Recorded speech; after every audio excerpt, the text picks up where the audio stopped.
Bien chers amis de Café Évangile, malheureux êtes-vous scribes et pharisiens hypocrites, parce que vous fermez à clé le royaume des cieux devant les hommes. Vous-même, en effet, n'y entrez pas et vous ne laissez pas entrer ceux qui veulent entrer. Bien chers amis, ces paroles du Christ doivent réveiller en nous qui avons des responsabilités.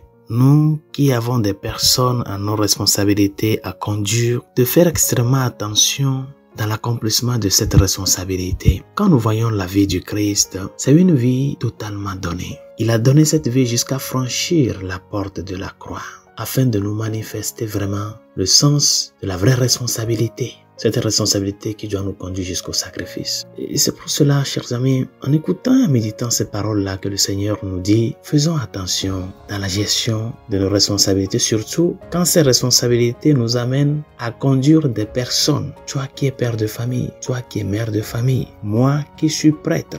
Il est très important que ces personnes que le Seigneur a mis sur nos chemins, non pas seulement en me limitant à ces réalités de vie évoquées, ceux qui gèrent la chose publique, nos gouvernants, ceux qui sont dans des postes de gestion des États à qui le Seigneur a confié de prendre soin de ce peuple-là devant lequel ils sont, nous devons faire extrêmement attention que la question n'est pas seulement de montrer le chemin, dire aux gens dire à tes fils que c'est là le chemin, mais aussi généreusement de franchir ce chemin à travers notre vie, afin que notre propre exemple puisse amener ces personnes-là à nous suivre. Non pas nous suivant comme si nous étions la finalité, mais en nous suivant pour pouvoir parvenir au Christ. Si tu es père de famille, c'est là ta responsabilité d'éduquer tes enfants, de les amener à travers ton exemple de vie à être confiants et conformes à ce dont le Seigneur veut d'eux. Et c'est pour cela ces personnes-là qui au jour le jour sont en train de mener le troupeau du Seigneur à la dérive, nos dirigeants qui torturent les peuples en oubliant que ces personnes-là que le Seigneur les a confiées, c'est pour en prendre soin et les amener à pouvoir parvenir à ce bien vivre-là ici et les amener à cette rencontre effective avec le Seigneur.